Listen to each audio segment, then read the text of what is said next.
Hi, ನನ್ನ ಹೆಸರು ನರೇಂದ್ರ. ನೀವು ನೋಡ್ತಾ ಇದ್ದೀರಾ ಸ್ಕೈ ಟೆಕ್ ಕನ್ನಡ. ಒಂದು ಕಾಲದಲ್ಲಿ ಬಜೆಟ್ ನಲ್ಲಿ ಟಾಪ್ ಮೊಬೈಲ್ಸ್ ಆಗಿರೋ ರೆಡ್ಮಿನವರು ನಿನ್ನೆ 3 ಫೋನ್ಗಳನ್ನ ಲಾಂಚ್ ಮಾಡಿದ್ರು. ರೆಡ್ಮಿ ನೋಟ್ 14, 14 ಪ್ರೋ ಮತ್ತು 14 ಪ್ರೋ ಪ್ಲಸ್. ನನಗೆ ಗೊತ್ತಿದ್ದಂಗೆ ರೆಡ್ಮಿ ನಲ್ಲಿ ಮೋಸ್ಟ್ ಪಾಪ್ಯುಲರ್ ಮತ್ತು ವ್ಯಾಲ್ಯೂ ಫಾರ್ ಮನಿ ಅಂತ ಅಂದ್ರೆ ಅದು ರೆಡ್ಮಿ ನೋಟ್ 5 ಪ್ರೋ ಮತ್ತು 7 ಪ್ರೋ. ಈ ಎರಡು ಫೋನ್ ಕೂಡ ಲಾಂಚ್ ಆದಾಗ ultimate mobiles. And Redmi 9 pro ವರ್ಗೂ ಚೆನ್ನಾಗೇ ಇತ್ತು. ಆಮೇಲೆ ಬಂದಿರೋ ನೋಟ್ 10 ಪ್ರೋ, 11 ಪ್ರೋ, 13 ಪ್ರೋ ಇವೆಲ್ಲ ಡಿಸಾಸ್ಟರ್ ಮೊಬೈಲ್ಸ್. ಈ ಸರಿ ನೋಟ್ 14 ಸೀರೀಸ್ ನ ಲಾಂಚ್ ಮಾಡಿದ್ದಾರೆ. ಅದು ಕೂಡ ದೊಡ್ಡ ಡಿಫರೆನ್ಸ್ ಏನು ಇಲ್ಲ. ನನಗೆ ನೋಟ್ 14 ಸೀರೀಸ್ ಅವ್ರು ಕೊಡ್ತಾ ಇರೋ ಬೆಲೆಗೆ ವ್ಯಾಲ್ಯೂ ಫಾರ್ ಮನಿ ಅಲ್ಲ ಅಂತ ಅನ್ನಿಸ್ತು. ಬೇಸ್ ಮಾಡಲು ನೋಟ್ 14 ನೋಡೋದಾದ್ರೆ ಇದು ನಮಗೆ ಅಂಡರ್ 20K ಸೆಗ್ಮೆಂಟ್ ಅಲ್ಲಿ ಬರುತ್ತೆ. ಇದರ build quality body full plastic ನ ಯೂಸ್ ಮಾಡಿದ್ದಾರೆ. ಅಂಡ್ ಇದರಲ್ಲಿ 3 ಕಲರ್ ಬರುತ್ತೆ, ಬ್ಲಾಕ್, ವೈಟ್, ಪರ್ಪಲ್. ಇನ್ನು ಇದರಲ್ಲಿ ಪ್ರೊಸೆಸರ್ ನೋಡೋದಾದ್ರೆ ಮೀಡಿಯಾಟೆಕ್ 7025 ಅಲ್ಟ್ರಾ ನ ಯೂಸ್ ಮಾಡಿದ್ದಾರೆ.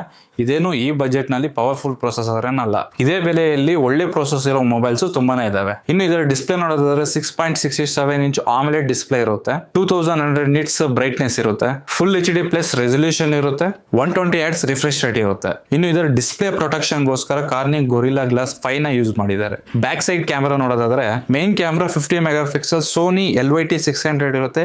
8 megapixel ultra wide angle ಇರುತ್ತೆ. 2 ಮೆಗಾ ಪಿಕ್ಸೆಲ್ ಮೈಕ್ರೋ ಕ್ಯಾಮೆರಾ ಇರುತ್ತೆ. ಫ್ರಂಟ್ ಕ್ಯಾಮೆರಾ 20 ಮೆಗಾ ಪಿಕ್ಸೆಲ್ ಇರುತ್ತೆ. ಫ್ರಂಟ್ ಅಂಡ್ ಬ್ಯಾಕ್ ಕ್ಯಾಮೆರಾ ಇಂದ ನಾವು 1080p 30 FPS ವರೆಗೂ ಮಾತ್ರನೇ ವಿಡಿಯೋ ರೆಕಾರ್ಡ್ ಮಾಡಬಹುದು. ಅಟ್ಲೀಸ್ಟ್ ಬ್ಯಾಕ್ ಕ್ಯಾಮೆರಾ ಯೂಸ್ ಮಾಡ್ಕೊಂಡು 4K ವಿಡಿಯೋ ರೆಕಾರ್ಡ್ ಮಾಡೋ ಆಪ್ಷನ್ ಕೊಟ್ಟಿದ್ರೆ ಚೆನ್ನಾಗಿರೋದು. ಇನ್ನು ಬ್ಯಾಟರಿ ನೋಡೋದಾದ್ರೆ ಇದರಲ್ಲಿ ನಮಗೆ 5110 mAh ಬ್ಯಾಟರಿ ಇರುತ್ತೆ. 45 ವಾಟ್ಸ್ ಫಾಸ್ಟ್ ಚಾರ್ಜಿಂಗ್ ಸಪೋರ್ಟ್ ಇರುತ್ತೆ. ಇನ್ ಡಿಸ್ಪ್ಲೇ ಫಿಂಗರ್ ಪ್ರಿಂಟ್ ಸೆನ್ಸರ್ ಇರುತ್ತೆ. 3.5mm ಆಡಿಯೋ ಜಾಕ್ ಇರುತ್ತೆ. ಸ್ಟೀರಿಯೋ ಸ್ಪೀಕರ್ ಇರುತ್ತೆ. IR ಬ್ಲಾಸ್ಟರ್ ಇರುತ್ತೆ. ಡಾಲ್ಬಿ ಅಟ್ಮಾಸ್ ಇರುತ್ತೆ. NFC ಇರಲ್ಲ. 2+4 ಇಯರ್ಸ್ ಅಪ್ಡೇಟ್ ಕೊಡ್ತಾ ಇದ್ದಾನೆ. ಅಂದ್ರೆ 2 ವರ್ಷ ಆಂಡ್ರಾಯ್ಡ್ ಅಪ್ಡೇಟ್ಸ್ ಇರುತ್ತೆ. 4 ವರ್ಷ OS ಅಪ್ಡೇಟ್ ಇರುತ್ತೆ. ಈ ರೆಡ್ಮಿ ನೋಟ್ 14 ಅಲ್ಲಿ out of the box Android 14 ನೊಂದಿಗೆ ಬರುತ್ತೆ. ಅಂದ್ರೆ ಆಂಡ್ರಾಯ್ಡ್ 16 ವರೆಗೂ ಮಾತ್ರ ನಮಗೆ ಅಪ್ಡೇಟ್ಸ್ ಬರುತ್ತೆ. ಇನ್ನು ಇದರ ಬೆಲೆ ನೋಡೋದಾದ್ರೆ 6+128GB 19,000 ಇದೆ. 8+128GB 20,000 ಇದೆ.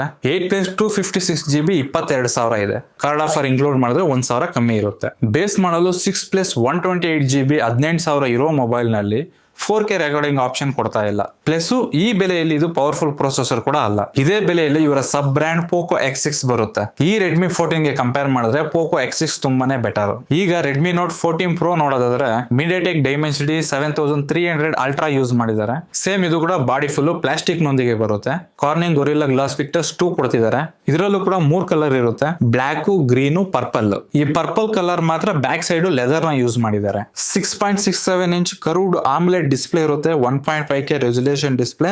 120 Hz ರಿಫ್ರೆಶ್ ರೇಟ್ ಇರುತ್ತೆ. ಡಾಲ್ಬಿ ವಿಷನ್ ಇರುತ್ತೆ. 50 megapixel Sony primary camera ಇರುತ್ತೆ. 8 megapixel ultra wide angle camera ಇರುತ್ತೆ. 2 ಮೆಗಾ ಪಿಕ್ಸೆಲ್ ಮೈಕ್ರೋ ಕ್ಯಾಮೆರಾ ಇರುತ್ತೆ. 20 ಮೆಗಾ ಪಿಕ್ಸೆಲ್ ಫ್ರಂಟ್ ಕ್ಯಾಮೆರಾ ಇರುತ್ತೆ. ಈ 14 ಪ್ರೋ ನಲ್ಲಿ ಬ್ಯಾಕ್ ಕ್ಯಾಮೆರಾ ಯೂಸ್ ಮಾಡ್ಕೊಂಡು ನಾವು 4K 30fps ವಿಡಿಯೋ ರೆಕಾರ್ಡ್ ಮಾಡಬಹುದು. ಫ್ರಂಟ್ ಕ್ಯಾಮೆರಾ ಯೂಸ್ ಮಾಡ್ಕೊಂಡು 1080p ವಿಡಿಯೋ ರೆಕಾರ್ಡ್ ಮಾಡಬಹುದು. 5500 mAh ಬ್ಯಾಟರಿ ಇರುತ್ತೆ. 45 ವಾಟ್ಸ್ ಫಾಸ್ಟ್ ಚಾರ್ಜಿಂಗ್ ಇರುತ್ತೆ.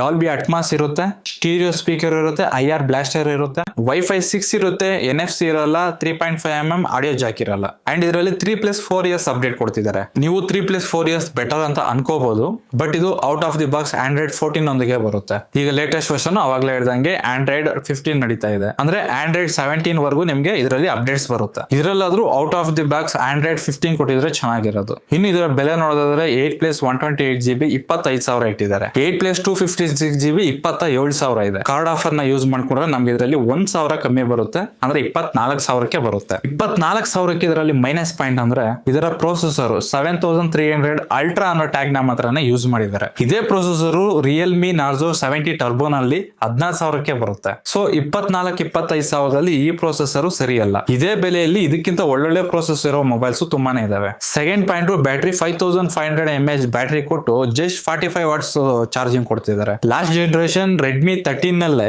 67 ವಾಟ್ಸ್ ಕೊಡ್ತಿದ್ರು. ಈಗ ಬರೀ 45 ವಾಟ್ಸ್ ಕೊಡ್ತಿದ್ದಾರೆ. ಈ ಬೆಲೆಯಲ್ಲಿ ಈ ಮೊಬೈಲ್ ಅಲ್ಲಿ ಒಂದಾದ್ರೂ ಚೆನ್ನಾಗಿದೆ ಅಂತ ಹೇಳಕ್ಕೆ ಏನು ಇಲ್ಲ. ಇದೇ ಬೆಲೆಗೆ ಇವರು ಸ್ನ್ಯಾಪ್ ಡ್ರ್ಯಾಗನ್ 7 Gen 3 ನ ಕೊಡಬಹುದಿತ್ತು. ಇದಕ್ಕಿಂತ Moto Edge 50 Fusion, IQ Z9S Pro ತುಂಬಾನೇ ಬೆಟರ್. ಇನ್ನು ರೆಡ್ಮಿ ನೋಟ್ 14 Pro ಪ್ಲಸ್ ನೋಡೋದಾದ್ರೆ ಸ್ನ್ಯಾಪ್ ಡ್ರ್ಯಾಗನ್ 7S Gen 3 ನ ಯೂಸ್ ಮಾಡಿದ್ದಾರೆ. ಈ ಬೆಲೆಯಲ್ಲಿ ಇದು ಕೂಡ ಏನು ಪವರ್ಫುಲ್ ಪ್ರೊಸೆಸರ್ ಅಲ್ಲ. ಅಟ್ಲೀಸ್ಟ್ 7+ Gen 3 ನ ಕೊಡಬೇಕಿತ್ತು. 7S ಗೂ 7+ ತುಂಬಾನೇ ಡಿಫರೆನ್ಸ್ ಇದೆ. ಅಂಡ್ ಅವಾಗಲೇ ಹೇಳೋದು ಮರ್ತೋದೆ, ನೋಟ್ 14 Pro ಪ್ಲಸ್ ನಲ್ಲಿ 14 Pro ನಲ್ಲಿ ಎರಡರಲ್ಲೂ ನಮಗೆ IP68 ಇರುತ್ತೆ. 14 Pro ಪ್ಲಸ್ ಕ್ಯಾಮೆರಾ ನೋಡೋದಾದ್ರೆ ನಮಗೆ back side 50 mega pixel main camera ಇರುತ್ತೆ.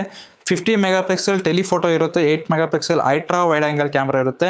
20 ಮೆಗಾ ಪಿಕ್ಸೆಲ್ ಫ್ರಂಟ್ ಕ್ಯಾಮೆರಾ ಇರುತ್ತೆ. ಬ್ಯಾಕ್ ಕ್ಯಾಮೆರಾ ಯೂಸ್ ಮಾಡ್ಕೊಂಡು 4K ವಿಡಿಯೋ ರೆಕಾರ್ಡ್ ಮಾಡಬಹುದು. ಫ್ರಂಟ್ ಕ್ಯಾಮೆರಾ ಇಂದ 1080p ವಿಡಿಯೋ ರೆಕಾರ್ಡ್ ಮಾಡಬಹುದು. 6200 mAh ಬ್ಯಾಟರಿ ಇರುತ್ತೆ, 90 ವಾಟ್ ಫಾಸ್ಟ್ ಚಾರ್ಜಿಂಗ್ ಸಪೋರ್ಟ್ ಇರುತ್ತೆ. ಇದು ಬೇಸ್ ಮಾಡಲ್ 8GB 128GB ಇರುತ್ತೆ. ಇದರ ಬೆಲೆ 31,000 ಇಟ್ಟಿದ್ದಾರೆ. 8+256GB 33,000 ಇಟ್ಟಿದ್ದಾರೆ. 12GB ಪ್ಲಸ್ 512GB ಕೂಡ ಇದೆ. ಇದರ ಬೆಲೆ 36,000. ಇದರಲ್ಲೂ ಕೂಡ ಕಾರ್ಡ್ ಆಫರ್ ಇನ್ಕ್ಲೂಡ್ ಮಾಡ್ತೀವಿ ಅಂತಂದ್ರೆ 1,000 ಮಾತ್ರ ಡಿಸ್ಕೌಂಟ್ ಇರುತ್ತೆ. ಈ 30,000 ಬೆಲೆಯಲ್ಲಿ ಹೇಳ್ಕೊಳ್ಳೋಂಥದ್ದು ಏನಾದ್ರು ಇದೆ ಅಂತ ಅಂದ್ರೆ ಅದು 6200 mAh ಬ್ಯಾಟರಿ ಮಾತ್ರ ಕೊಡ್ತಿದ್ದಾರೆ.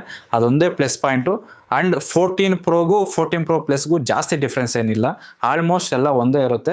ಕೆಲವೊಂದು ಮಾತ್ರ ಡಿಫ್ರೆನ್ಸ್ ಇದೆ. 14 ಪ್ರೋ ಪ್ಲಸ್ ನಲ್ಲಿ ಬ್ಯಾಟರಿ ಒಂದು ಜಾಸ್ತಿ ಕೊಡ್ತಿದ್ದಾನೆ, ಟೆಲಿಫೋಟೋ ಒಂದು ಆಡ್ ಮಾಡಿದ್ದಾನೆ, ಪ್ರೊಸೆಸರ್ ಚೇಂಜ್ ಮಾಡಿದ್ದಾರೆ. ಅಂಡ್ ಇದು ಕೂಡ ಈ ಬೆಲೆಯಲ್ಲಿ ವ್ಯಾಲ್ಯೂ ಫಾರ್ ಮನಿ ಅಲ್ಲ. ಇದೇ ಫೋನ್ ನ 25 ಬಂದಿದ್ರೆ ಕನ್ಸಿಡರ್ ಮಾಡಬಹುದಿತ್ತು, ಬಟ್ 30,000 ಇರೋದ್ರಿಂದ, ಅದು ಬೇಸ್ ಮಾಡಲೇ 30,000 ಇರೋದ್ರಿಂದ ಆದಷ್ಟು ಈ ಫೋನ್ ಅವಾಯ್ಡ್ ಮಾಡಿ ತಗೊಳಕ್ ಹೋಗ್ಬೇಡಿ. ಅದೇ 30,000 ಬೆಲೆಯಲ್ಲಿ ನಮಗೆ ಮೋಟೋ H50 Pro ಸಿಗುತ್ತೆ, OnePlus Nord 4 ಇದೆ, Vivo T3 Ultra ಇದೆ, iQ Neo ಇದೆ. 30,000ದಲ್ಲಿ ಈ 14 Pro Plus ಗಿಂತ ಇವಾಗ ಹೇಳಿರೋ ಫೋನ್ ತುಂಬಾ ಬೆಟರ್. ಈ 14 ಸೀರೀಸ್ ನಲ್ಲಿ ಅಲ್ಪ ಸ್ವಲ್ಪ ಹೇಳ್ಕೊಳ್ಳುವಂತ ಮೊಬೈಲ್ ಯಾವ್ದಾದ್ರು ಇದೆ ಅಂತ ಅಂದ್ರೆ 14 Pro Plus ಸ್ವಲ್ಪ ಚೆನ್ನಾಗಿದೆ, ಬಟ್ ಅದು ಕೂಡ ಅಂಡರ್ 25K ಒಳಗಡೆ ಬಂದ್ರೆ ಮಾತ್ರನೇ. ಅಂಡರ್ 30K ನಲ್ಲಿ ಇದು ಕೂಡ ವ್ಯಾಲ್ಯೂ ಫಾರ್ ಮನಿ ಅಲ್ಲ. ಈ Redmi 14 ಸೀರೀಸ್ ಏನಾದ್ರು ರಿಲೀಸ್ ಮಾಡಿದೆ, ಇವು ಮೂರು ಕೂಡ ವ್ಯಾಲ್ಯೂ ಫಾರ್ ಮನಿ ಅಲ್ಲ. ಇದು ಇವತ್ತಿನ ವಿಡಿಯೋ ನಿಮ್ಗೆ ಇಷ್ಟ ಆಗಿದ್ರೆ ಲೈಕ್ ಮಾಡಿ, ಒಂದ್ಸರಿ ನಮ್ಮ ಚಾನಲ್ನ ಚೆಕ್ಔಟ್ ಮಾಡಿ. ನಾವು ಕೊಡ್ತಾ ಇರೋ ಕಂಟೆಂಟ್ ನಿಮಗೆ ವರ್ತು ಅಂತ ಅನ್ಸಿದ್ರೆ ನಮ್ಮ ಚಾನಲ್ನ ಸಬ್ಸ್ಕ್ರೈಬ್ ಮಾಡ್ಕೊಳ್ಳಿ. Thank you for watching.